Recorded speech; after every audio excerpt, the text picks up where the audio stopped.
It is the Saturday morning scramble. So good to be with you. Even though there hasn't been any high school football recently in the upstate, other than a few teams here and there that Alex Guest informed me about yesterday. You claim, Alex Guest, there was a football game last night. There was one One that I know of in the upstate, in the coverage area. In our coverage area, in the upstate. One's better than zero. Belton Honeypath. Did Belton Honeypath really play last night? According to everything that I saw. Wow. That's interesting. Is like one thing. But, okay. And that was on the Twitter, the X, whatever. Well, we'll roll with it. We'll roll with it. I mean, if it's on Twitter, it is 100% real, right? Yeah, exactly. Welcome into the Saturday morning scramble. He's Alex Guest. I am Cole Bryson. We know that high school football in the upstate, the landscape right now looks a little odd compared to what it normally does. Alex, there's a lot to get to today despite not having games. You know, we're talking logistics. We're talking season expansion. We're talking high school league. It's not what you and I want to be talking about today. However, it's what we're discussing because there has not been games in what feels like 3 weeks. Obviously, Hurricane Helene 1 week ago today. The upstate was really impacted, and obviously Western North Carolina was impacted as well. And my thoughts and prayers are still with those who are being affected more than just inconvenienced as we were, really, really affected like those in Western North Carolina. So thoughts and prayers still with them. And it's been absolutely tragic this week. We've done a lot of conversation, Alex. We've had a lot of conversation, rather, on Wire to Wire in the afternoon about Helene and the devastation it brought to the upstate. But, you know, talking about high school football, because this is a high school football show, high school football has not happened in a while. And frankly, we just don't know when it's going to happen. We hope that Friday, 6 days from today, we hope that we're back up. We hope that we're back up and running. Obviously, the safety of everyone's way more important than high school football, but that's what we're going to talk about here on this show because it is a high school football show. So if you want to get involved with the show, you can do so several ways to do that. We're also streaming live on Twitter, Facebook, and YouTube at The Fan Upstate. You can watch the Saturday morning scramble there. You can text the show 71307, keyword fan. Again, 71307. Start your text with the word fan. Also, phone lines are there for you as well. 844-FAN-PHONE. That's 844-326-3663. We will also be joined by Jerome Singleton of the South Carolina High School League at 9 o'clock to talk about everything that's going on, hopefully provide some updates on the situation. We had a good conversation yesterday on Wire to Wire with Scott Early. Alex, I'm sure you saw Scott Early wrote a pretty good letter to the high school league. Did you see that? Yeah, I did see that. And, Cole, I do want to echo your sentiments of, thoughts and prayers going out to everyone that was affected by Hurricane Helene. And, yes. It does kind of feel wrong, I guess, to sit here and talk about, high school football and just continuing on with life after everything that happened. Sure. But at the same time, I'm a firm believer of, do what you have to do to kind of move on. And I think, the letter that Scott Early wrote to the high school league, it kind of echoes that as well. And so it'll be interesting to see what comes of that and what comes of, I know the high school league is having a special called meeting at some point in time this coming week to discuss how the fall sports season, not just football, but the overall fall sports season needs to be adjusted if and how. So it'll be interesting to see how that plays out. It really will be. And the letter that we're talking about, just in case you don't know, and again, we'll get to some pretty good audio from Scott Early. Appreciate him joining us yesterday. But Alex, this letter came from Scott Early, and it was to the high school league executive board as well as Jerome Singleton. I will read it. I'm not going to read every part of it because it is an entire letter. But basically, this was written on Wednesday, October the 3rd. 2024. This was, again, to Jerome Singleton as well as the High School League Executive Board. Scott Early says, I am writing to you as the executive director of the South Carolina Athletic Coaches Association to request a 2-week postponement of the upcoming schedule statewide. This appeal is made on behalf of student athletes, coaches, and communities in the western part of our state who have been deeply affected by the devastating impact of Hurricane Helene. Helene has caused catastrophic damage, leaving families without power, water, and basic necessities. Entire communities have been described as war zones, and our fellow South Carolinians are struggling to recover and rebuild in the aftermath of this storm. Scott goes on to say, our student athletes in these areas face extreme challenges that go beyond athletics. Many are unable to attend practice due to lack of transportation, closed schools, and impassable roads. Others are prioritizing family responsibilities as they cope with significant losses. In the light of these circumstances, the current playoff schedule presents undue hardship and risk to the health and well-being of our students. If the schedule remains unchanged, says Scott Early in this letter, affected teams may be forced to play multiple games in 1 week simply to meet the season end date. This poses a serious risk of injury and diminishes the quality of competition that the high school league strives to maintain. We have made similar adjustments when hurricanes have impacted the eastern regions of our state, and I believe it's only fair and reasonable that we extend the same consideration to our student athletes in the western region. He finishes by saying, postponing the playoffs by 2 weeks will not only allow affected schools the opportunity to resume practice safely, but it will also enable all teams to compete under equitable conditions. Our student athletes deserve the chance to represent their schools and communities with the full support and safety that the high school league has always prioritized. Thank you for your attention to this matter and for your continued dedication to our student athletes. That's an executive director, Scott Early of the South Carolina Athletic Coaches Association, Alex, writing to the high school league. And it seems like an easy decision, right? It seems like the decision that should be made, as in 2016, I remember it very well, and I'm sure you do as well, when we in the upstate had to take 2 byes to allow the lower part of the state to make up some games that were missed. Yeah, and look, I mean, I know everybody mentions 2016, but this isn't, obviously the first time that this has happened. It happened in 2016, where you mentioned there were the 2 byes, but it also happened in 2015. There was a bye at the end of the season because of I think it was Hurricane Joaquin, which if you kind of remember that weekend.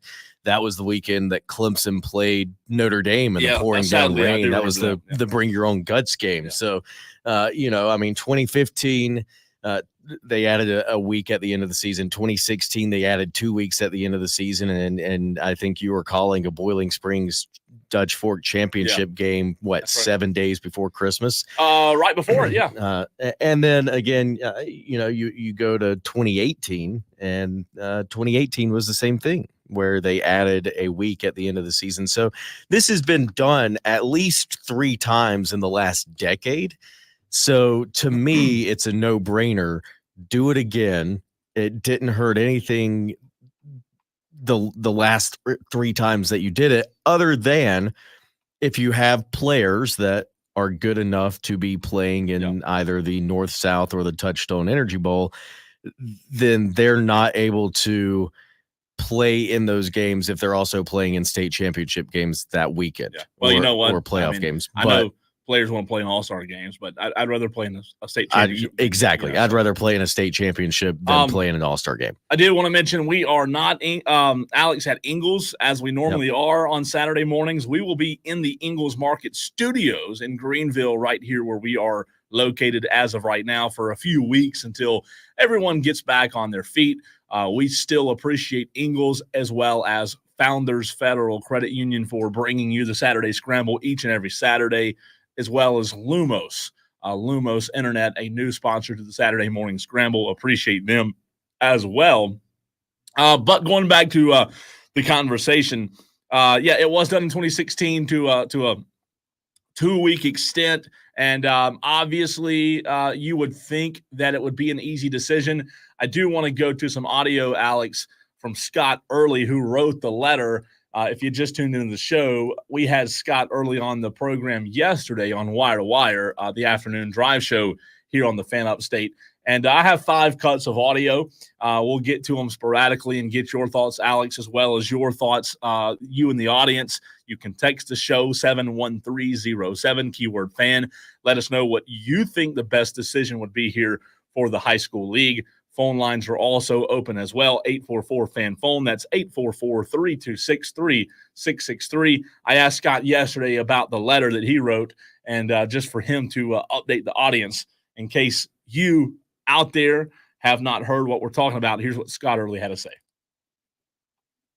Aiken County is actually, their team's playing the lower state this year, and I talked to some officials at Aiken County this morning. They may not even be back in school for 2 to 3 weeks, and that's down in the Edgefield area also. Yeah. So this is not just the, western part of the state deal. It's not just we've got communities. We have schools still without power or water. So it's a little more, I think, extensive. But no, it's just, on Sunday, I've lived all over the state in my coaching tenure, and from the Grand Strand PD area to the Midlands to here, and going through this and seeing the devastation.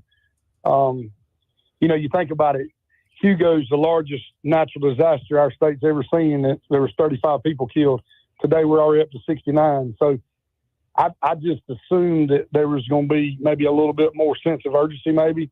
So I, in my role, and I have over 8,000 members, coaches, and athletic directors all over the state. And, starting on, I don't know, I think Monday morning, the calls started to come, the voice message, the text, and it's sort of my job to be an advocate for our coaches and our athletes in the state, and but also respect the authority and leadership of the high school league. A lot of people don't know that's the body, meaning the 269 schools in the state, has chose for a long time to give the high school league the autonomy and authority to regulate and govern without bias. So, that's sort of our choice, and they actually work for the members of the league. So it's one of those things where I just felt like it was my obligation and charge, and also now living in Upper State and being a part of what's going on and having friends through relationships you build in coaching and teaching, over 30 years, and just listening and trying to be understanding and empathetic. And then, then when it got to the point where, that I was finding out things from the media, I just decided to post a statement, and I, I'm old school, and, I don't even have social media, but I do have people that do, and people that are very good at doing it for me. And I just thought, hey, it's time for somebody to speak up on behalf of the 8,000 members of the South Carolina Athletic Coaches Association. So I don't know if that answers your question. I hope it did. So again, Alex, that's Scott Early yesterday on Wire to Wire talking about the letter that he wrote. Again, Scott, if you just tuned in, is the executive director of the South Carolina Athletic Coaches Association, former coach here in the Upstate and across the state as well. I think it was very awesome, Alex, of Scott to do that, to come out and write that letter. Will it influence the executive committee? I don't know, but at least he did put in the effort of writing the letter.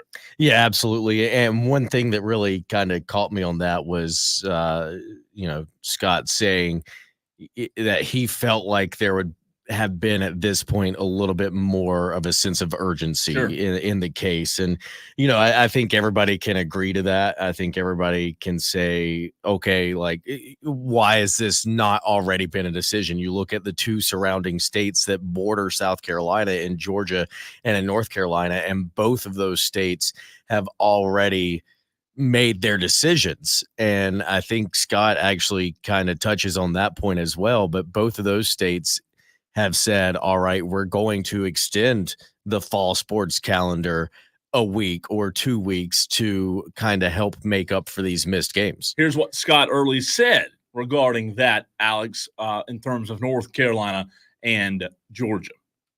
First of all, let me go back right quick. Georgia's got an easier situation because they are really forward thinking, and they built a bye week into their entire schedule. So they sort of prepare for this. If they need it, we'll use it. If not, so they're a little bit ahead of the game. So when they made that decision, I think, Dr. Singleton and High School League maybe caught us some criticism for that. However, they had already had a week built in, and North Carolina obviously is a elongated, much larger state than ours, and Western North Carolina, sort of where I grew up in the Lake Lower area and up, received the toughest damage. So I think they can sort of segment it out, where South Carolina is a small state, and I think we just have to, through relationships and goodwill, just have to work it out, if that makes sense. Yeah. So that is, again, you mentioned it, South Carolina, the last one out of Georgia and North Carolina to make decisions. But, Scott, I like what he said there, Alex. Georgia, I love that Georgia builds in a bye week every year. I think that's something that South Carolina should consider. Yeah, absolutely. And you see it happen.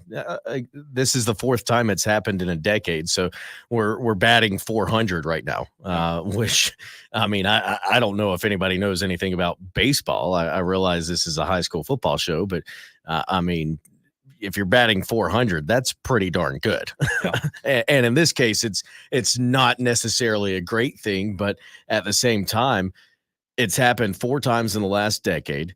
So you kind of have to take a look at it at some point and say, okay, do we add in this extra bye week at the end of the season right before we start playoffs for a potential makeup date? And like Scott said there, if you use it, you use it. If you don't use it, then everybody has a bye week before you go into the playoffs. Texter says, I do think high school football in South Carolina needs to be extended for 2 weeks so teams can get games in. You can text the show 71307. Start your text with the word fan. Also, you can tweet us at the Fan Upstate, at Fan Scramble. He's at AGuest519. I am at the Cole Bryson on Twitter, on X. We're live. You can listen to the show, obviously, as many of you do, but you can also watch the program on Twitter, Facebook, YouTube, on your smart TV at home. So many ways to get in touch with the show. Again, a reminder, Jerome Singleton of the South Carolina High School League will join us in about 40 minutes from now, and we'll be able to ask him some questions regarding what the executive committee might have planned. Alex, I do know, that, and most out there do know that it's not really everybody thinks that, I heard people say this week, Jerome needs to make the right decision. Well, it's not really Jerome's decision to make. And that's one thing that I want to be very clear on here when you talk about the extension or the possibility of the high school season being extended. Alex, it comes down to the executive committee. Does Dr. Singleton have say in that? Sure. Can he provide some guidance to them and provide his thoughts? Sure. But ultimately, it does not come down to just his decision. Yeah, no, you're right. And that's really everything that happens at the high school league. Yep. And I know that Dr. Singleton gets a bad rap because he's the commissioner and all of that. But, at the same time, you've got to remember it has to go through the executive committee. And there are other situations where it goes through the executive committee, then it's got to go through an appellate panel, and then it's got to go elsewhere. But, and kind of touching on the wanting to see a sense of urgency or anything. I just went back and looked, Cole, and Hurricane Joaquin affected the eastern part of the state in 2015 pretty much this weekend. It was like October 2nd, 3rd, and 4th. So the October 2nd games in 2015 were affected, and that was kind of when everybody really took a break. Sure. The high school league didn't make the decision until October 13th. So it was 11 days later that the high school league made the decision to extend the season. So we're right about that time where the middle of this next week may be that point where we see that decision be made. We will hear more from Scott early, have 3 more audio clips from him, and we will also hear from you. Phone lines are open, 844-FAN-PHONE. You can also text the show, 71307. We'll continue the conversation. He's Alex Guest. I'm Cole Bryson. We'll be right back. Again, want to say big thanks to Ingalls as well as Founders Federal Credit Union. Saturday Morning Scramble continues next.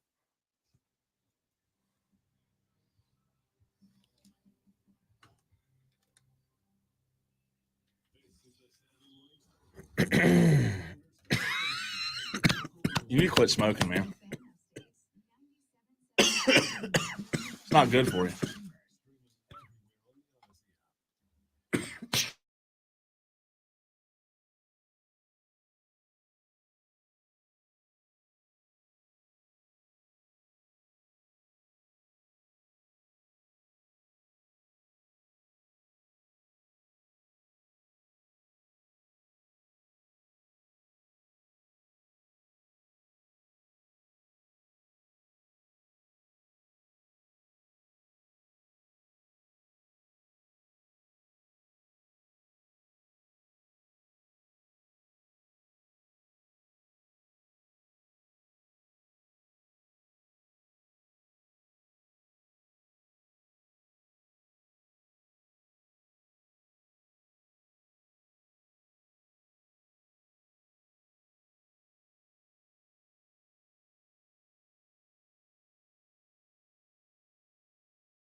Hour number one of the Saturday morning scramble rolls on. So good to be with you on this Saturday morning as 1 week ago, things looked weird. Things looked odd. Things looked devastated, and they certainly, to an extent, still do in certain areas of the upstate, especially up in western North Carolina, where we all know the devastation that occurred up there. So just want to keep things in perspective this morning while this is a high school football show, and we talk a lot about high school football.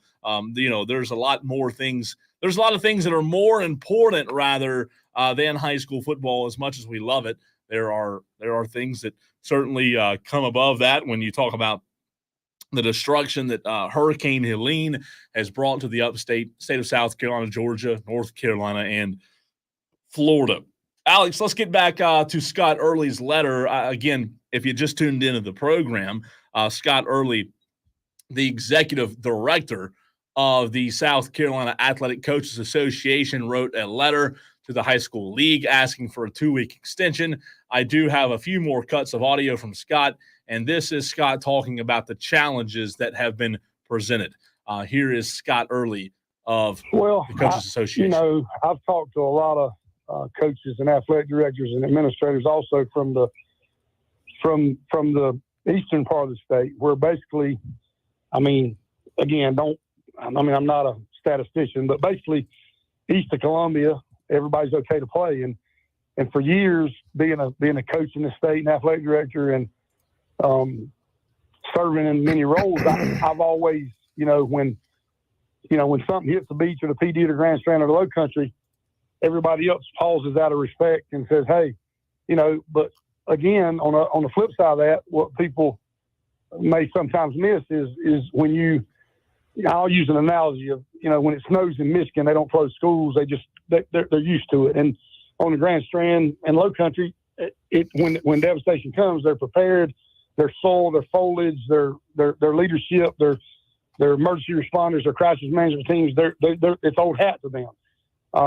The upper state, with our foliage and our soil and our saturation before the 80-mile-an-hour winds, we've never experienced anything like this. And I just don't think that – I think that this is unforeseen circumstances that were difficult for any leadership to deal with just because it was unprecedented. So, with that being said, I'm not – as they say in the new world, I'm not throwing shade or talking bad about anybody. I'm just saying I just don't think there's a clear understanding of we still have public high schools that don't have power and water, and we still have some of our athletes helping in our community and others walking down to the Lowe's to get 1 gallon of water per family member per day. And I still have coaches that drive to Walmart or Home Depot to get enough signal on a phone to call me and ask me for help. So I just don't think the direness of the situation has even arrived yet. I thought with the flooding coming, that would help a little bit. But, now I'm hearing we've got a meeting maybe next Tuesday. But, with this many games canceled, 29 of these games is canceled, did not even play last week. So you're already 2 weeks behind. And in 2016, we had this similar situation with the eastern part of our state, and we were able to do this for everybody to play through. And again, this is, I know football is the cash cow and it drives everything in the world, but our other sports, volleyball, golf, tennis, cross country, swim, all these events, they're used to competing 2 to 3 times a week. So now you're talking about, let's just use Pickens, for example. They have a predominantly year in, year out dominant volleyball program. Well, Pickens is a disaster, and those children there, those athletes and coaches, would have to play 4 to 5 games a week for the next 3 weeks just to meet region qualifiers. So I just thought, I don't know, I'm sort of into preventing problems, not trying to solve them. So that's what prompted me to try to, for lack of a better term, do my job. Alex, again, that's Scott Early. I really like that audio there in terms of the challenges that are presented. If the high school league does not extend the season at all, now all of a sudden you're faced with, if you're a school who has missed 2 games, just pretending you play this week, right? Because this would be 3. But if you were to get a game in this week, you would have missed 2 games. And this is already like week 7. So you would have to play in my mind, you'd have to play like 4 games in the matter of 15, 20. Again, my math's probably off, but you'd have to play twice a week, maybe twice. And that present a ton of challenges for those players. I know during COVID, we saw that a lot, especially with teams like Broome, but that's just not best case scenario. Yeah, it's not best case scenario by any means at all. And, I mean, no matter what decision is made here, you're not going to make everyone happy. It's impossible to make 100% of people happy that pay attention to high school football in this situation. But, I mean, he talked about the challenges there. And I think another challenge is the fact that there are 3 high schools across the state, across the upstate in Newberry, Hillcrest, and Aiken that are currently being used for shelters. Yeah. And I know as of yesterday afternoon, Hillcrest High School down in Simpsonville was they've had 25 to 35 people staying there as a shelter every night since last Saturday night. So what are you going to do come Monday or Tuesday of this next week when Greenville County Schools says, hey, we're ready to go back to school. Sorry, you can't stay here anymore. Is that what you're going to do? Or that's the challenge of going back to school. Yeah. A lot of these schools are acting as sites, shelters, feeding areas, and when you're feeding and providing shelter, it like you said, it does present challenges, and there are a lot of challenges right now. And again, I want to remind folks that we will be joined by the commissioner of the high school league, Jerome Singleton, in about 30 minutes from now on the program. But Alex, I mean, you talk about even the possibility of playing 6 days from now. Well, the only way that's going to happen is to get back to school, to resume evening activities, after school activities, if you will. I do think at some point this week, the majority of the upstate kids go back to school. My opinion, I don't think it's Monday, but I do think maybe by Tuesday, Wednesday, you see some starting to go back to school. And again, if that's the case, then you get, a day or two to practice for a game Friday night. It wouldn't surprise me to see games moved to Saturday. I have no intel of that happening whatsoever. That's just my opinion of what could happen. But again, there's just so many what ifs because of all the challenges that we've seen. Here's Scott Early one more time on if 2016, in his opinion, would impact what the executive committee of the high school league chooses to do now.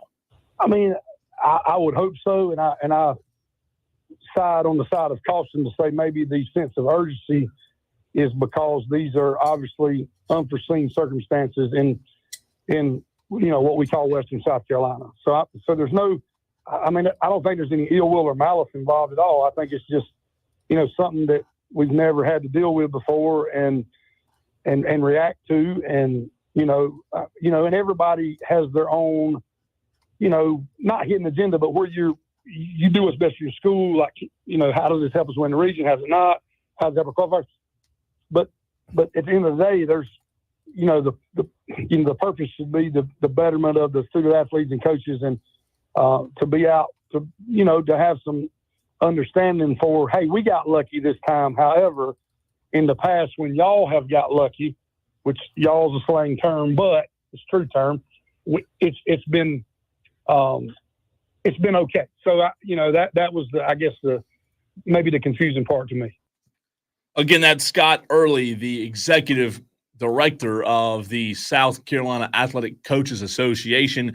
I read the letter earlier in the show that he wrote to the high school league. Again, I do want to emphasize to those listening, Alex, that it's not just Jerome Singleton's decision to be made. It has to go through the executive committee.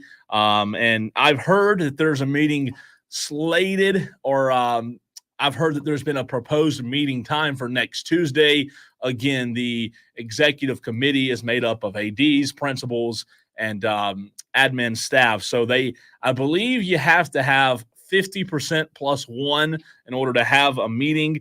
Again, they have not decided fully. They have not come out and said, hey, the meeting's this day at this time. It will be open to the public. It will be an open forum, as it always is. But I've heard rumblings that there's been one proposed for Tuesday, and if there's 17 or 18 executive committee members, Alex, 50% of them plus one have to be there. And then once that happens, obviously we will see if the season does get extended. I say, my opinion, I do think it gets extended by at least 1 week. I hope it's 2, but at least if it's 1 week, a lot of teams, Alex, will still be able to maneuver that a lot better and not have to cram as many games into a short amount of time. Yeah, you're right. And I know that one of the other issues that people are, especially the folks in the eastern part of the state that haven't necessarily had to deal with this time, Yep. are trying to figure out, well, if the season gets extended by 2 weeks, that gives us a double bye going into the playoffs. And, the way that I look at it is, and I believe that it was in 2016, if I'm remembering correctly, but the season got extended by the 2 weeks we know. And if I'm remembering correctly, Gaffney actually ended their season with Spartanburg that year, and they actually ended up doing what they kind of said was, okay, we'll do a bye week, then we'll play Spartanburg, then we'll do another That's bye. what most teams did. Yeah, most teams split it up. So the way I remember it was you had in the upstate the teams that had to deal with the bye, so it wasn't 2 back-to-back weeks off. That's what it was. It was the next to last game of the season, then a bye week, then your final regular season game, then a bye week, then the playoffs start, which I think's the best way to do it. I think that's the best way to do it. Again, will the high school league do that? I don't know, but you've got to at least extend it by 1. You've got to. There's no way you just don't extend it, because that would just be a horrible, horrible look for the high school league. You just can't. You've got to extend it. Especially considering that, most teams have already started region play. So a lot of these teams, and it doesn't necessarily play out in 5A this year because they're using the RPI for the playoff seeding. But you talk about the other 4 classifications that have also started region play at this point. You're talking about some potential region games that are going to have playoff implications tied to them. No, there's no doubt. I did ask Scott Early yesterday in our interview on Wire to Wire what he thinks will happen. Here's what he had to say. Well, I think that, I hope that it's seriously considered on Tuesday, but I still believe that Tuesday's maybe a week too late. With considering, you're going to have teams in the eastern part of the state that are 3 games ahead of the western part of the state, depending on whether if you moved your game up the previous week to Thursday or Wednesday to avoid Helena. We've got 29 schools that did not do that. So you're going to have probably, roughly 29 to 35 schools that are going to be 3 weeks behind, some that's going to be 2 weeks behind, some even in the Columbia area 1 week behind. So I think what do we want out of this in the end? What's the end game? We want our kids and our schools and our communities to get back on their feet, and we want to go back to the prideful way of interscholastic athletics in the state of South Carolina, create a even playing field, and be able to celebrate the playoffs and the All-Star games and Christmas, and look back on this with unity and resilience and see just how we were able to come together and put each other's in common differences down to come together for a greater cause. That would be my hope. I don't know what Scott Early's plans are, Alex, after he leaves the South Carolina Athletic Coaches Association. But tell you what, I'm glad that we have someone in that position that has their head on straight and understands what's best for the kids. I'd love to see Scott Early is in a position rather at the high school league one day. Someone like Scott, at least, I really do think Scott Early knows what's best for the student athletes. And again, it's not just football affected by this. This is a high school football show. So obviously we talk a lot of high school football, and it impacts other sports as well. And again, anytime you move further away from what was originally scheduled, it does cause challenges. That's just part of it. But you know what? It's part of it that has to be walked, Alex, with a precise line and someone who knows, what's best for the student athletes in this case. Hopefully the right decision will be made. We'll talk to Jerome Singleton of the high school league in 20 minutes from now. We'll take a break, come right back, get right back with the conversation. Also, a few thoughts on the stream. We're live Twitter, Facebook, and YouTube. I want to say thanks to Ingalls as well as Founders Federal Credit Union for sponsoring the Saturday Morning Scramble, which we all love each and every Saturday morning. Getting one day closer back to normal, one step at a time. For all those still without power, we feel for you. We really do. And we'll continue the conversation next.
3 to 7 on the Fan Upstate.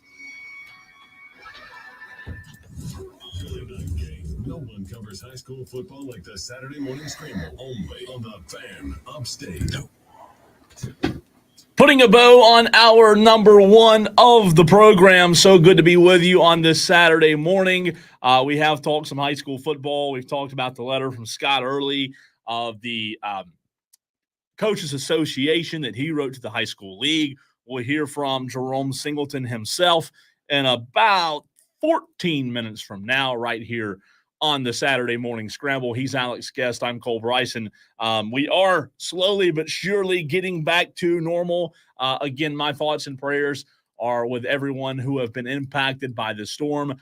I've said multiple times, I don't want to speak for everyone. I was inconvenienced. There were others who were not, others who were absolutely devastated by the impacts of Hurricane Helene. So just want to say to those who were and still are thinking about you, praying for you, and will continue to do so. Alex, I did see this morning an update where 90% of Broad River Electric Cooperative have 90% of their members have been restored back to full power.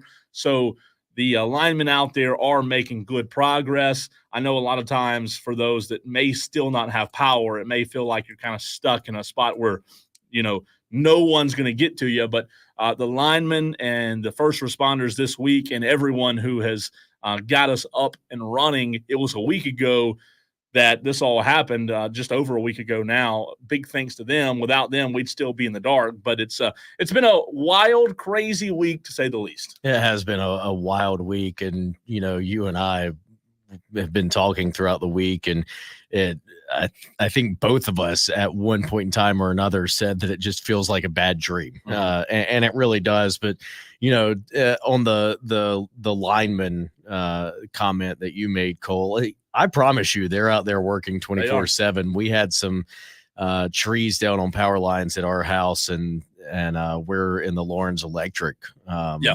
area. So we had Lawrence Electric linemen at our house for 2.5 days straight. They didn't leave. And they were down there, they were working, they were trying to get trees off lines. They're trying to get everybody back online. So it's coming. It's just a slow process, but we are, I, for one, am very grateful and thankful that I get to sit here across from you, Sure. Cole, and talk to the folks at home and let them know, hey, it's coming, but football is also coming back soon too.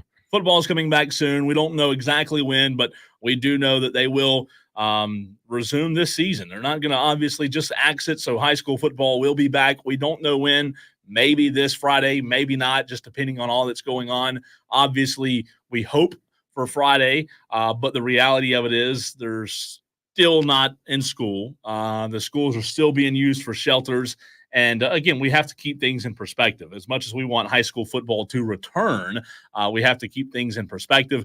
And as long as people are without power, and as long as people are needing essentials and things to survive, high school football is not at the top of the priority list. However, this is a high school football show, so that's what we're going to talk about today for the remainder of the program. So good to be with you.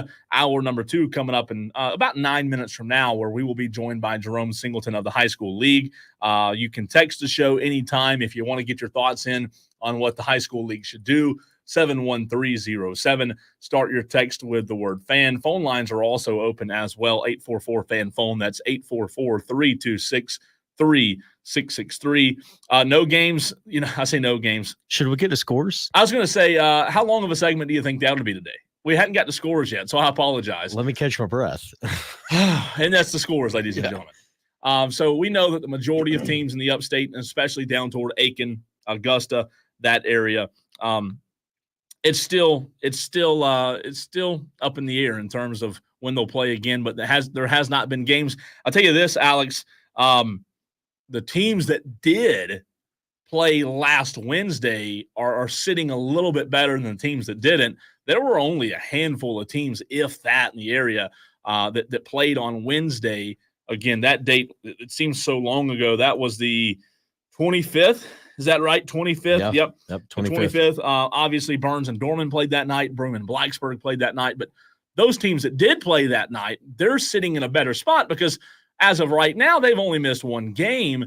And I know that you can't just move games every time there's a chance of rain, Alex, because you'd be moving every week. However, I do think there's probably a lot of people out there who wish they would have moved that game last week to Wednesday as Dorman did and as Broome did. Yeah. You got to think, we talked about it on Tuesday of that week, of last week. And yes, it was a shorter week and you maybe only had one day of practice, but at the same time, for some of those schools, you get that week in and you look at the potential of, if the high school league extends the season by 2 weeks, then you're looking at that you play your last game, you take a bye, you play your last game, you take another bye. Now that you still have 2 games to make up, if they extend it by 2 weeks, you play, from here on out, you're playing 6 straight games to end the season or whatever it is. So 6 or 7, whatever. How many ever left? Not 7, 5 or 6 rather. I'm sorry.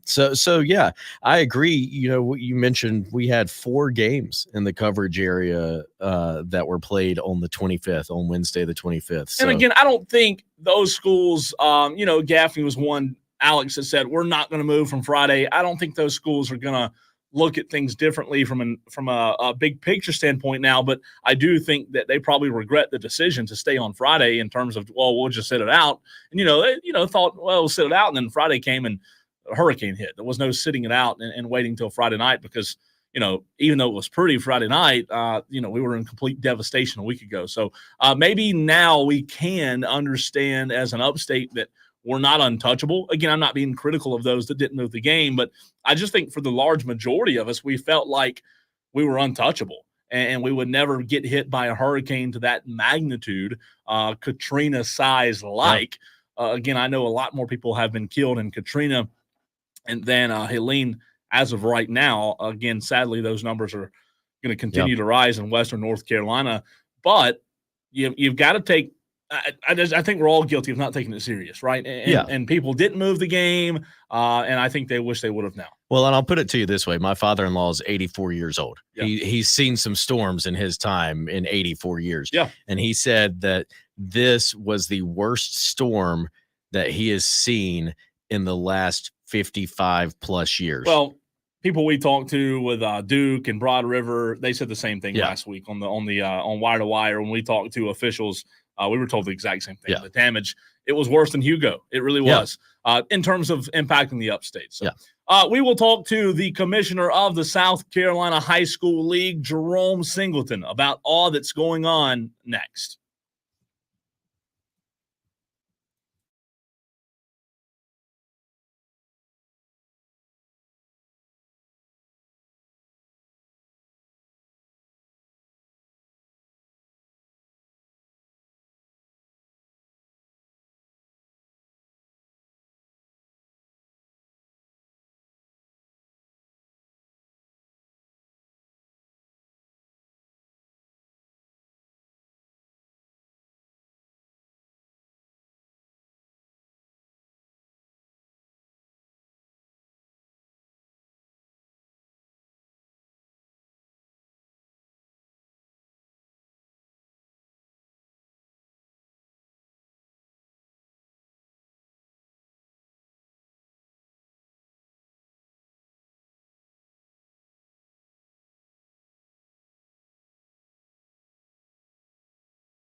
Welcome into hour number 2 of the Saturday Morning Scramble. I'm Cole Bryson. So good to be with you this morning. Appreciate you being with us. Cole Bryson and Alex Guest, hour number 2 of the program. All of those who are still getting back to normal, still getting power back on here in the upstate.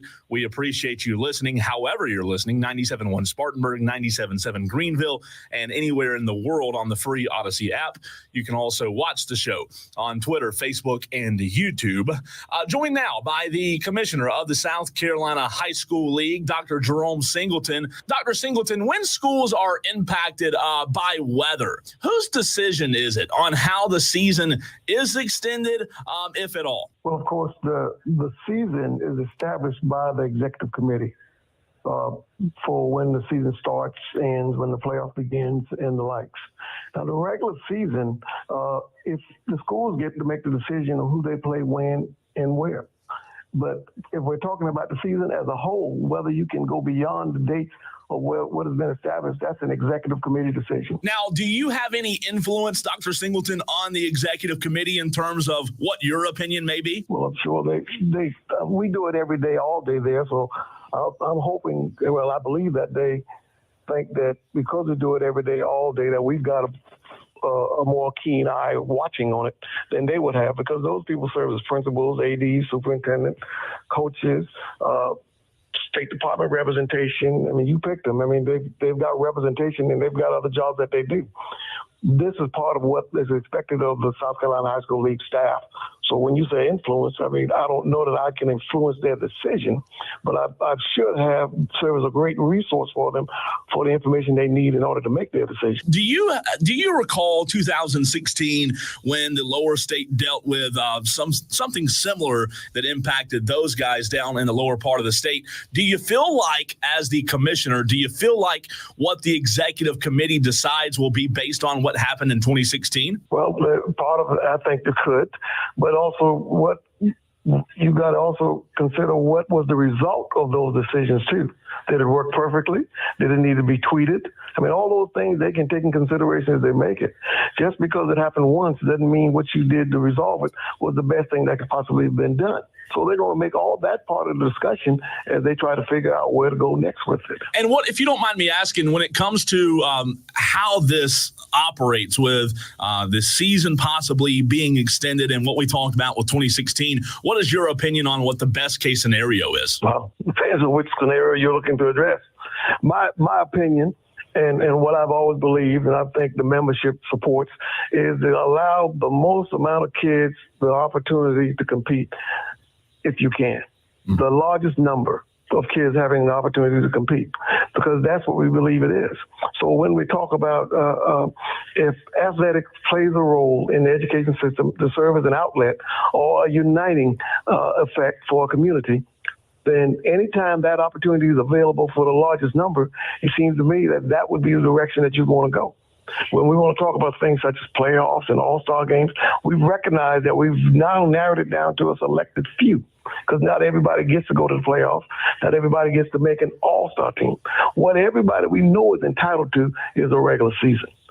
So the best case scenario is if we believe that the opportunity for kids, the largest number of kids, to have the ability or the opportunity to participate, then the answer gets easy. We're joined by Dr. Jerome Singleton, the commissioner of the South Carolina High School League. You said something very interesting there when it comes to the regular season in terms of expanding the season, obviously, like it was in 2016. When you look at reasons not to, I know you can't speak for the executive committee, but it seems like in the upstate, Commissioner, that the general consensus is the best plan moving forward for the regular season to be played is to expand the postseason, or to expand the regular season, rather. When you look at the cons of that, as the commissioner, what cons do you see there? Well, I don't know if there's cons as much as there are challenges, depending on the sport that we offer it in. There's some sports that we play multiple games at the same venue. Is that venue still be available? I can tell you we don't count on it without making a plan for it and making requests for those things early before we even make some decisions. So a challenge would be, is that venue still available? That being one. What impact will it have on other sports seasons? We're not just a baseball or volleyball or football or basketball association. We're an athletic association. So those same students that they're making decisions on, they have those same students that play other sports too. What impact will it have on their season? And how do you try to mitigate that piece as we go along? Again, if we were just talking about being a single sport association, we got a whole different conversation going on. We're joined by Dr. Jerome Singleton, the commissioner of the South Carolina High School League. When you look at those challenges that you just spoke about, would you, in your opinion, again, I know ultimately it comes down to the executive committee, but when you're having discussions with the executive committee about that, does it present less challenges for the regular season to only be extended by 1 week, and then that leaves teams in the upstate who have potentially missed 2 games? It leaves them with a choice what they're going to do with that other game that they missed. And the fact that it was a region game for most of those schools does make it quite interesting. Well, again, anytime you move from what was normal, it creates challenges. The further you move it away from what's normal, it gives the opportunity for more challenges to occur. So, and I got to keep going back to, this is not a football association. And so football is not the only sport that was affected. Other sports were affected also. And all those things have to be taken in consideration. Everybody, to whatever sport you pick one that we offer in the fall, they all can tell you what challenges that have created. Swim. We've got many challenges in swim.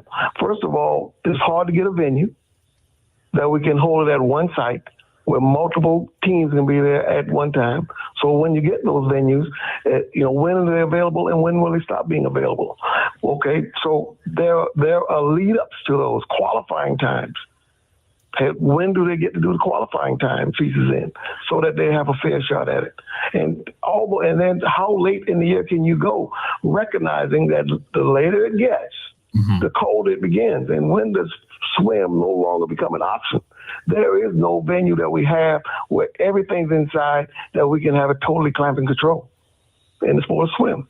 So again, as we make decisions, we can't make decisions based on a sport.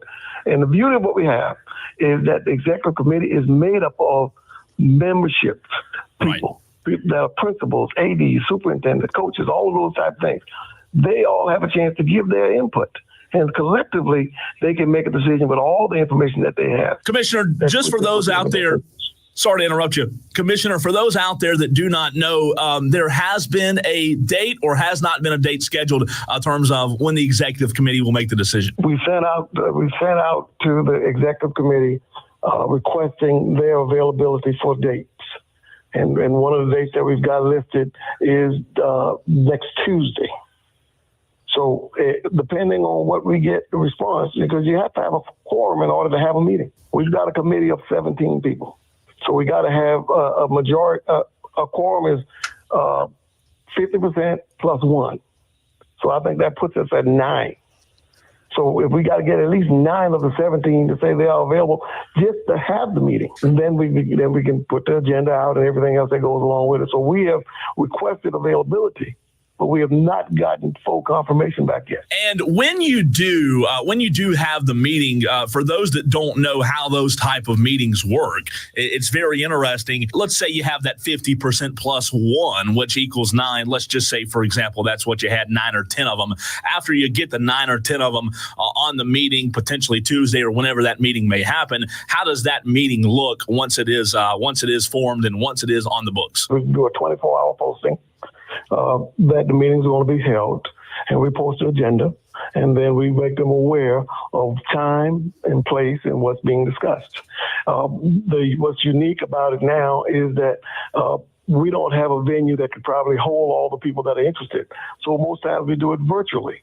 So there's a virtual meeting and there's a virtual component where you can log in and you can see the meeting, because everything decision that they make has to be made in the open, in the general public. The only thing they can reserve to executive session is those things that deals with discipline, finances, or those type of things. But anything, and even with those things, they have to vote in the general public on any decision that's made. So I don't see this affecting finances in any way.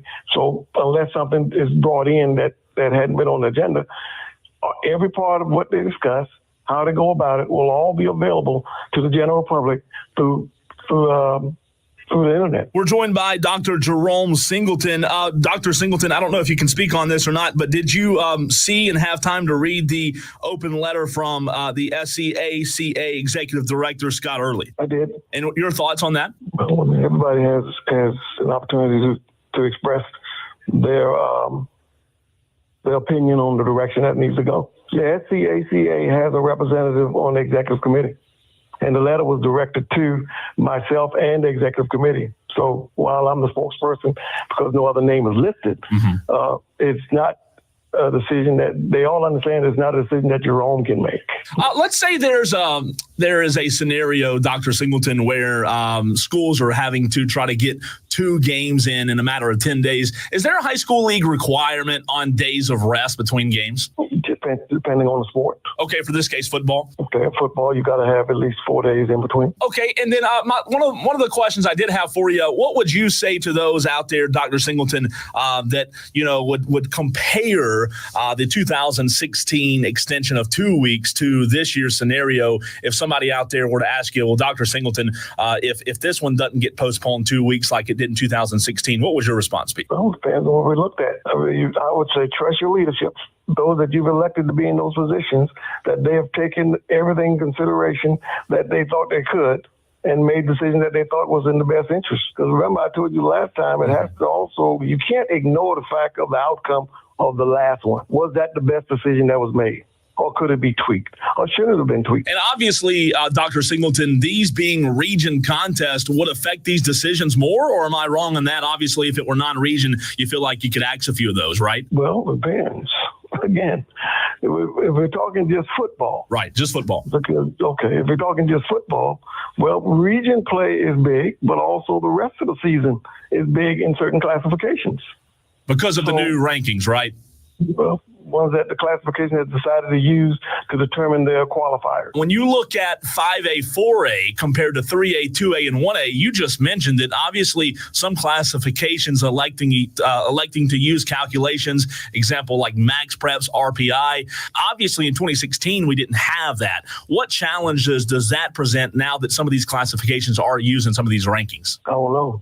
We haven't had a chance to experience it yet. Just find out what challenges there may have been. They may find that it worked very well, even with things that are brought forward. But once it's all been done and determinations are made, then we can look at the challenges that come with it.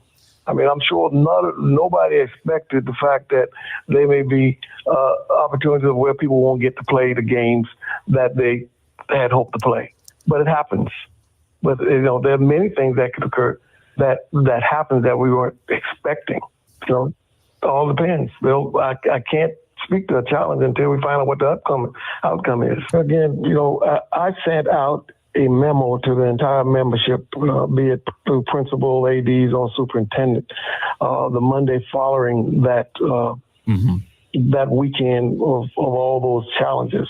And of course, our heart goes out to all those that were faced with challenges and trying to deal with that. Some areas were a lot more devastated than others. And I encourage, as I always do, for schools to make the decision that's best for the people that they serve, regardless of whether somebody from the entire state wants to dictate to you how you're supposed to respond. I think it's best that those that are closely connected should be the ones that take the lead on making decisions on what's best for their students. That's why I speak to. I don't think it ever makes sense to shut down playing if somebody is capable of playing. That doesn't make sense to me. Because if we believe that athletics brings unity or serve as an outlet, why would we want to deprive anybody of it that has the ability to enjoy that? Recognize that some don't. To give you a case in point. If some would argue, said, well, they tend to gain a competitive advantage in athletics. You know, a bigger advantage that's gained when a school is shut down and they can't have classes, but other schools continue to go. That's a bigger competitive advantage, in my opinion, that somebody's gaining. Has nothing to do with athletics. It is helping to prepare you for life. So the thing is, and the reason they don't shut everybody down is because if those opportunities are available, They want those kids to have an opportunity to enjoy that experience. We're an educational organization. While athletics in South Carolina high school is very entertaining, it's not entertainment. It's not entertainment. It's educational. And that's what we need to make as our base every time.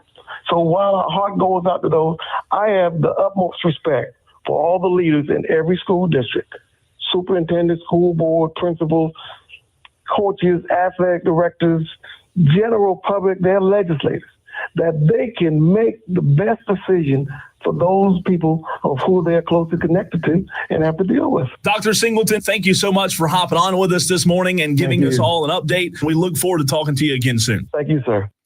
Jerome Singleton of the South Carolina High School League. And Alex, obviously a lot to get to there from Dr. Singleton. Appreciate his time. But initial reaction to what he had to say, as well as from you out there listening, you high school football fans, you can react 71307. Start your text with the word fan. Again, 71307 is the text line, keyword fan. Also, phone lines are open as well. 844-FAN-PHONE. That's 844-326-3663. Phone lines are open during the rest of the show. It's the renewal by Anderson of the Carolinas Fan Phone. One more time, 844-326-3663.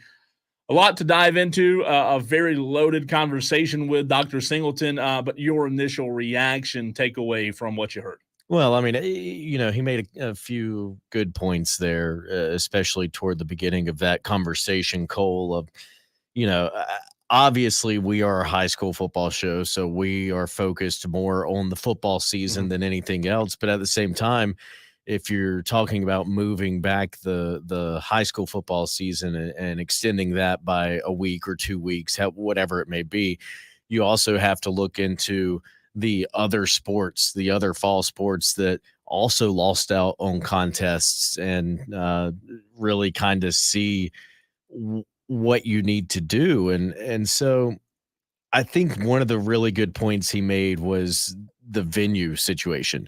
When it comes to football state championships being played at South Carolina State in Orangeburg, you have that first weekend in December locked down since the middle of the summer, when you signed the contract with South Carolina State saying, yes, this is when we're going to play these games at this time and this weekend and whatever. Now you talk about extending the season by a week or 2 weeks, and it kind of goes into, well, now we have to talk with South Carolina State and make sure that we can come back and use their stadium a week later or 2 weeks later instead of the weekend that we had originally signed the contract for.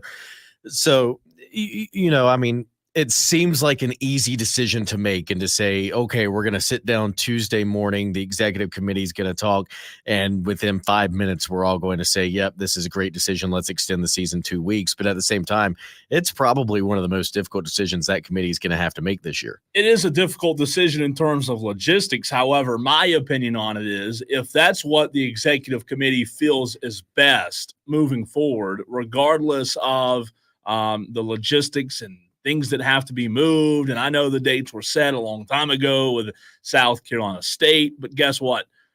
It's human beings that run South Carolina State. It's people that have been impacted before that run that university. So it's not like hopefully they won't turn a blind ear, right? You would assume that they'd be willing to work with you because of the circumstances. It's not just like we decided, we changed our mind.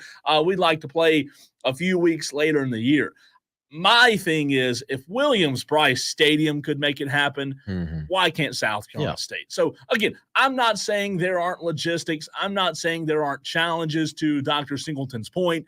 But for goodness sake, in 2016, it was at South Carolina. It was at Williams-Brice Stadium.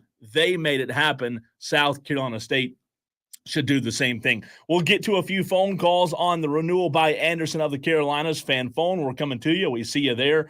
We'll get your thoughts on the text line as well. 71307. Start your text with the word fan. We'll continue the conversation next.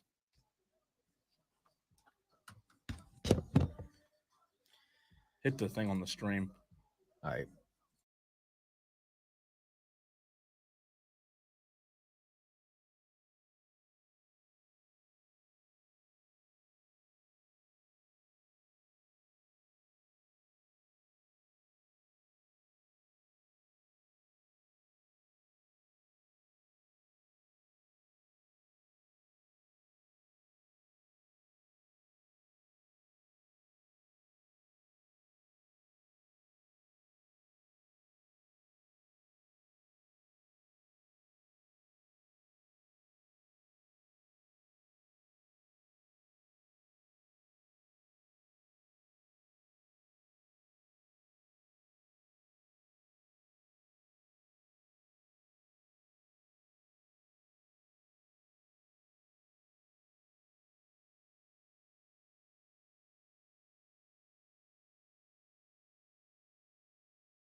Continuing the conversation here in hour number 2 of the Saturday Morning Scramble. So good to be with you this morning. I'm Cole Bryson, joined by Alex Guest. I want to say thanks to Ingalls as well as Founders Federal Credit Union for bringing you the Saturday Morning Scramble. Also want to say thanks to a new sponsor, Lumos. Lumos Internet built for the future. Again, Lumos Internet built for the future. We were talking about the South Carolina High School League and their executive committee, the decision that will be made. We all are on the same page in terms of, Alex, what we hope they will do. We all hope they will hear what we're having to say, hear what Scott Early said in his letter, and not turn a blind eye to what we're trying to get across here with a lot that's going on this past week in high school football, or a lot that's going on in the upstate that affects high school football, rather. So if you missed that conversation with Dr. Jerome Singleton, it's on our website at thefanupstate.com, also on our social medias on Twitter at thefanupstate. You can also go back on the Odyssey app and use the rewind feature, AUDACY. It's a free app. You can use that feature to go back and listen to that interview from Dr. Singleton. Some feedback already, and we'll continue to hear your thoughts. Let's go to the Renewal by Anderson of the Carolinas fan phone. Daredevil wants to chime in. What's up, Daredevil? Well, you keep saying a blind eye and a blind ear, so I had to call in, But hey, my service ain't too good. Cole, what over here? What did he say? I mean, are they going to pick up the schedule where it left off? I mean, ultimately, I didn't hear it all. It's okay. Ultimately, Daredevil, it's up to the executive committee. I did have Alex write down an interesting quote that he can share. He said some things that I think were interesting. Look, they've proposed a meeting for Tuesday with the executive committee to make the decision on what happens in terms of the extension. He just ultimately can't make a decision by himself. It has to go through the executive committee. Alex, what was the quote that I had you write down? Yeah, he said everybody's entitled to a regular season. Yeah, I thought that stood out. Everybody's entitled to a regular season, Daredevil. To me, that stood out. He said that several times and said other things related to that. So it seems as if he believes everyone's entitled to a regular season, which means a full regular season. Again, it's just not – people have to understand while he is the commissioner, he just can't snap his fingers and make the decision. It has to go through the executive committee. Obviously, they can lean on him for his suggestions, Daredevil, but Tuesday is when the meeting for the executive committee has been proposed. I believe there's 17 or 18 members. They don't all have to be there, but if half of them plus one are there, they can hold the meeting. I think it has to be extended. I don't know how many weeks it'll be, 1 or 2, but to me, in my opinion, there's just no way it doesn't get extended, right? Okay, I'll take this off the air, Cole, because I'm surprised my phone's holding up. Do you think we'll have football Friday coming up? And if we do, will it be the team on the schedule or will they backtrack? Good question. I'll hang up and listen. Okay, thank you for the call, Daredevil. Good question. It's hard to say if we'll have football Friday this Friday, 6 days from today, which will be is that the 11th, Alex? 11th of October? The 11th, yeah. I think we will. Again, it may be Saturday, and again, I don't know anything. I don't have any breaking news on that. I think we will play. Again, that's just my opinion. But it all depends on if the kids go back to school or not. And if they're not in school all week again next week, then no, I don't think we'll play. If you told me they were out all week, I'd say, yeah, the chances don't look good, right? Yeah. Then they'd be talking about 3 games that a lot of schools potentially missed. But, it does to answer the second part of your question, Daredevil, I believe, Alex, that if they play Friday, they'll play the originally scheduled game for Friday, right? Yeah, and that's what we saw in previous seasons when they extended the season by a couple weeks. They played the originally scheduled game. Sure. Because at that point, I think you're getting into a lot of more logistic issues of trying to figure out who's going to play when and where and all of that. So I think I agree with you, Cole. I think we do play Friday. It just or Saturday, as you mentioned, again. Like if they don't go back to school Wednesday, exactly. Maybe they just give them extra day. Yeah. I think, and we've already seen, Greenville County, Cherokee County, they've both already come out and said we're not going to school on Monday. We're not even going to have an e-learning day Monday. I think if we have e-learning by Tuesday or Wednesday, and then they get back in the building Wednesday, I saw Cherokee Thursday, County's Friday. teacher work day Monday. Yeah, right? teacher work day. Yeah. So, we're starting to get back to that little bit of normalcy there. Obviously, it's going to take some time, but I do think we play Friday or Saturday. Some of those schools may decide to push the game to Saturday, but a lot of these coaches I know don't want to have to play multiple games in the span of less than a week. Sure. And I think that was really kind of, I know Gaffney coach Dan Jones. I think that was kind of his sentiment of saying, we're going to wait and we're going to try to play on that Friday, the 27th, last Friday, because I don't want my kids playing multiple games in the span of less than a week. And so he's not going to, and a lot of coaches are not going to want to try to push to the following Monday or Tuesday, or, try to play Wednesday and then having already played the previous Friday. So it really is a day-by-day basis. I know I saw just a little while ago that Pickens County announced that they will be back in school on Monday. Really? So they're going to be back in school on Monday. Pickens County Wow. Going to be back in school on Monday. I didn't see that. That's big. So that's big in terms of trying to help get everyone else back in school. But, it's a day-by-day basis at this point. And again, I want to reiterate, this is a high school football show, so we're talking high school football, but obviously those who are impacted deeply by Hurricane Helene, their well-being is way more important than high school football. Yes. But we do talk high school football on the show, so we're talking about the possibilities. So we don't want you to think we're just being insensitive to what happened. Obviously, we know the tragedy that struck the upstate and the devastation, rather, as well as Western North Carolina. I've said we've been inconvenienced. Western North Carolina has been destructed. I mean, it just absolutely torn down, demolished. I hate to use big words like that, but demolished it is exactly what's happened to Western North Carolina. It's not been good. So my thoughts and prayers are still with them that are really impacted by the storm.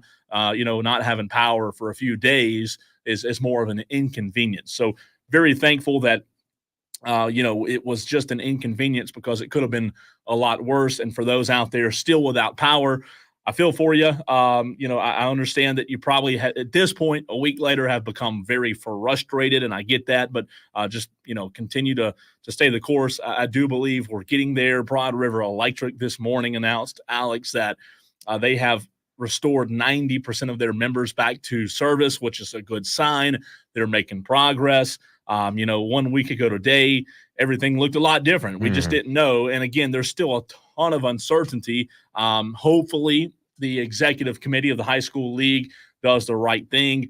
But if they don't, if they only extend it to 1 week, you will have a scenario where you'll have to play multiple games in 1 week. And then that brings the question, Alex, for those teams that were playing region games, can you cancel a region game if it's versus an opponent that you don't feel like is going to be competing for the region title? Maybe you can. I believe it has been done before. I believe region games have been canceled before, not often, but obviously, I asked Jerome that, Dr. Singleton, with the challenges being region games, Alex, it makes things a little bit more, complicated. Yeah, it does. And you made a good point there, Cole. If it's a situation where you're a team in your region and you're 5-0 and the opponent that you're supposed to play is 0-5 in the region, is that a game that either team really wants to play? Your opponent probably not making the playoffs. You are making the playoffs. So if it is only extended by a week, is that a game that you really want to play? Whereas if both teams, if it's for a region championship, at that point, that is a game that you want to play, especially if it comes down to, well, this team played on Wednesday before the storm, so they have half a win more than you, or whatever you want to call it. They're going to end up getting the region championship unless you play this game. Week 7. I was counting on my calendar this Friday. If we play, Alex, boy, does the high school football season go by fast. This will be week 7. Well, and with BHP playing last night, they had a week 0 game. Week 7 is their bye. So they have already played 7 Wow, games. that's crazy.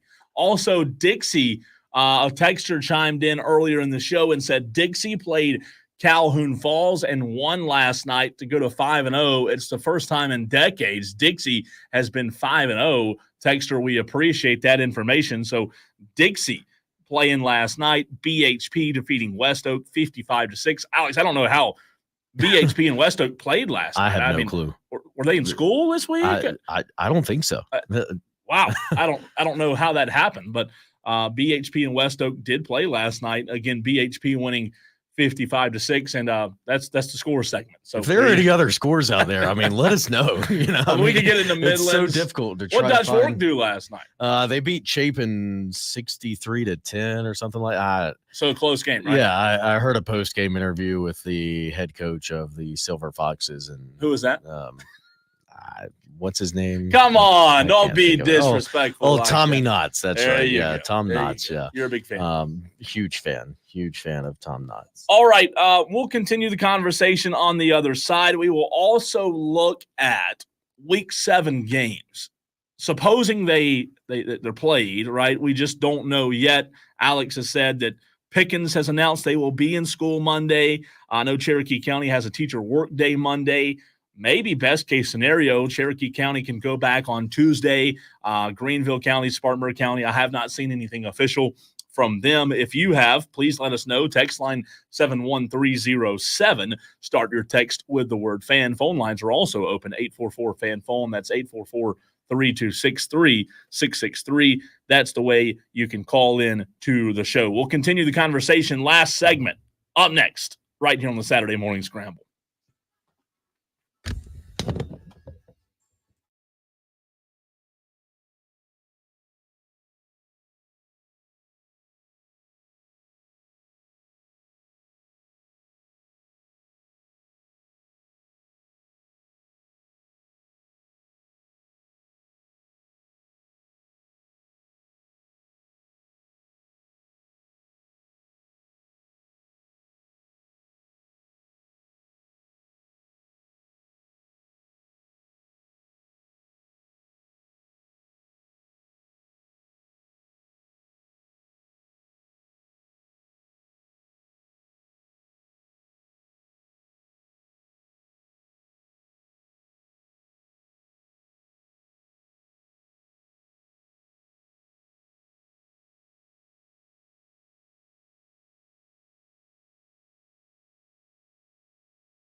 Final segment of the show coming your way. It's Saturday Morning Scramble, brought to you by Founders Federal Credit Union, your local Ingles Market, and Lumos. Lumos Internet, built for the future. I'm Cole Bryson. He's Alex Guest. So good to be with you this morning as we've had a interesting discussion thus far about high school football and what it will look like going forward. Texter does chime in, and appreciate the text, by the way. Texter says Christchurch is actually on fall break this weekend. Kids don't return until Wednesday if they do. Texter, we appreciate that very much. Appreciate the information there on Christchurch. So, again, if they do, if, a lot of ifs right now, if we have high school football on Friday, Alex, it's week 7 already. It doesn't feel like that. But since you could not get your weekly score segment, how about a week 7 if we play segment list of games for Friday night? Yeah, and I think I saw that Union County is also on fall break this week, too. Really? So, yeah. Well, so time out. Since when did high school start going on fall break? Well, it's that modified calendar where they start like the first week of August now. So they had, I don't know. We didn't get fall breaks, all I'm saying. Back in my day. I mean, come on. Been great for deer season, but we didn't get it. Well, anyway. Week 7 games. Week 7 games. Maybe, potentially. It's the battle of the Georgia G's that are different colors. It's Greenwood at Greenville. Oh, how about that? Yeah. Hillcrest at JL. Man, that might actually be a good game. Absolutely. Yeah, if it plays. If it plays, yeah. Malden and Easley. Yep. TL Hanna Woodmont. Boiling Springs makes a trip to Wade Hampton. Burns at Gaffney. Could be a good game. Yeah, could be. Yeah. Maybe. Riverside at Eastside, the Battle of the Sides, I guess, if you want to call it that. Spartanburg at Dorman. That's the city championship, right? It is. Yeah, city championship. Spartanburg at Dorman. Southside at Lawrence. Westside at Emerald. Wren makes a trip to Fountain Inn. Berea will play Seneca. Blue Ridge at Greer. Travelers Rest at Daniel. Walhalla at Pendleton. West Oak at Crescent. Palmetto will play Southside Christian. Powdersville supposed to play Christchurch. St. Joseph's will play Carolina. Mountain View Prep and Chapman. Could be an interesting game. Okay. Region game. Okay. Yeah. Next. Union County Broome. Okay. Also could be a good game. Chesney and Clinton.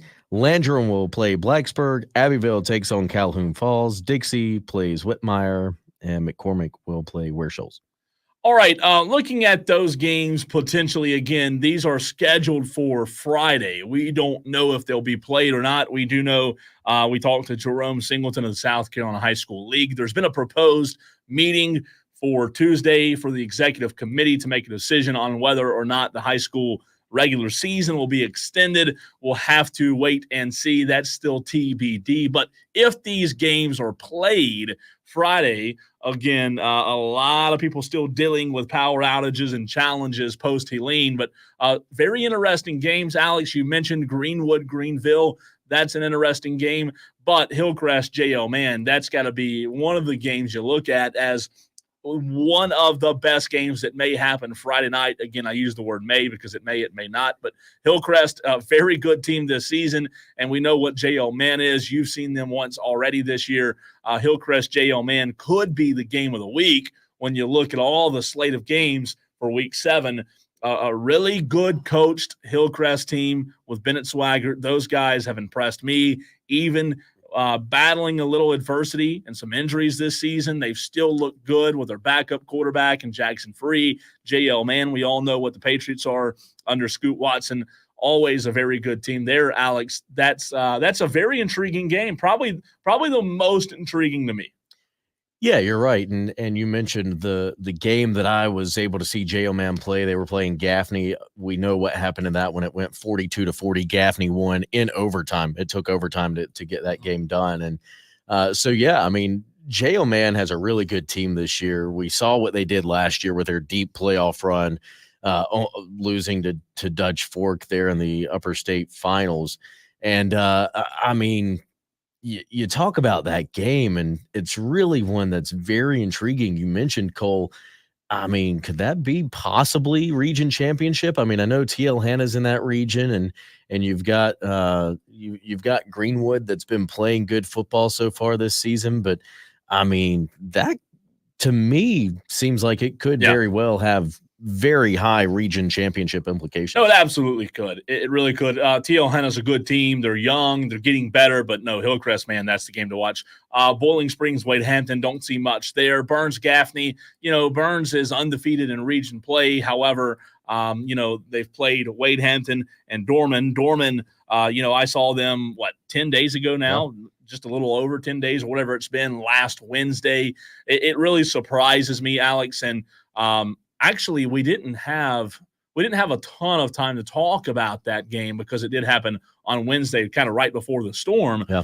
But I tell you what, man, to see Dorman as big as a school as they are, as many students as they have, I can't tell you the last time I've seen Dorman with less than 150 total yards of offense last Wednesday when they played Burns. It's just something you're not used to seeing. It's really not. And again, I know they lost some players in the offseason, but for them to be the biggest school in the state, it's very surprising to see. And look, they've got a young quarterback. They've got some work. The quarterback, Anderson, I believe, he's still got to get a lot better. A lot of potential there for him, though. A really good player with a lot of upside, but he's still young. He's a sophomore. So Dorman having less than 150 yards of total offense was not something that I expected from that game. Obviously, you heard that game right here on the Fan Upstate. Burns now 2-0 in region play. I still think Gaffney has a large advantage in that one with all the talent that Gaffney has, especially with the quarterback situation. Javon Gilmore now being able to play in the second half of that game, Alex, if it is played on Friday. Javon Gilmore's suspension was reduced to 1 half. So if that game is played Burns at Gaffney on Friday night, you'll have Jamarcus Smith at quarterback for Gaffney in the first half. And then you'll see Javon Gilmore, you would think, right? You would imagine in the second half. So now Burns this week, as they prepare for Gaffney, if that game does happen, Burns, Alex, has to prepare for two different offenses, which is challenging. Yeah, it's very challenging. And it's really, I mean, you have very little, if any, film on Jamarcus Smith as quarterback, and you have the half you mentioned against Boiling Springs that Gaffney played. But again, I mean, at that point, what was Jamarcus Smith really doing in the quarterback position realistically? I mean, it was more of kind of a wildcat situation that Gaffney kind of got thrown into, that Jamarcus Smith was running there in that second half of the Boiling Springs game. So really, you've got to prepare for an unknown, and then you've got to prepare for what's coming after the unknown. Sure, and it should be interesting. It's, again, tough to prepare for two offenses there. East side, Riverside, Spartanburg, Dorman. Dorman, if this game's played, Alex, they're hosting the city rivalry, as you mentioned. Spartanburg will be chomping at the bits because it's been so long since they've played, right? 5 or 6 more days since Dorman and Burns played last Wednesday. But, this is an interesting game on Friday if it's played. I do think Spartanburg has a clear advantage here just after seeing Dorman and the lack of offense they have. Like I said, less than 150 yards of total offense. Spartanburg's defense is really good. And when you look at the City Rivalry 2024 edition, it would, in my opinion, I'm leaning Spartanburg. But, with this game, it's like any other rivalry game at any other level of college football or pro football. This game, it doesn't matter what the records are. You can throw them out because it's always going to be close and entertaining for the most part. But I do lean Spartanburg. Yeah, and Spartanburg's got a really good quality win over South Point to start the season. Yeah. We know they lost to Dutch Fork, but they held Dutch Fork to 24, which is pretty good, considering all things.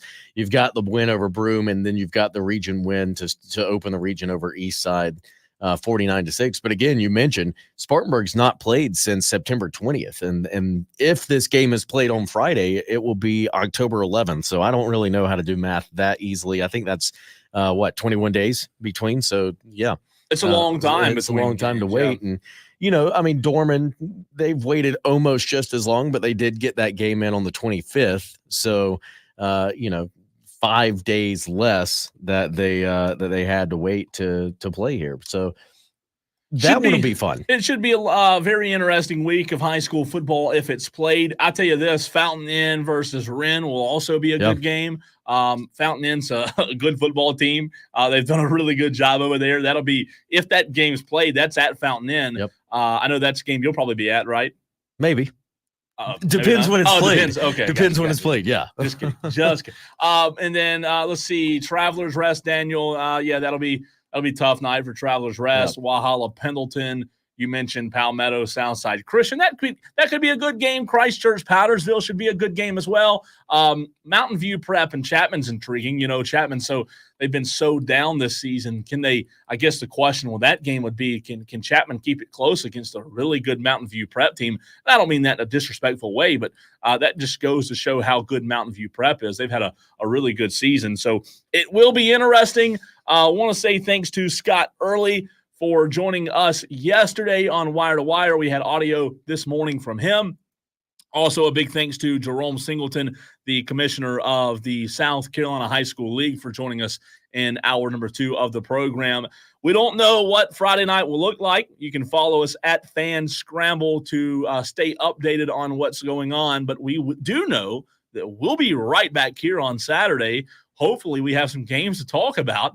If not, Alex Guest will have 2 hours of scores from around the entire state of South Carolina to get to. For Alex Guest, I'm Cole Bryson. This is the Saturday Morning Scramble, brought to you by Founders Federal Credit Union, Ingalls Markets, and Lumos Internet.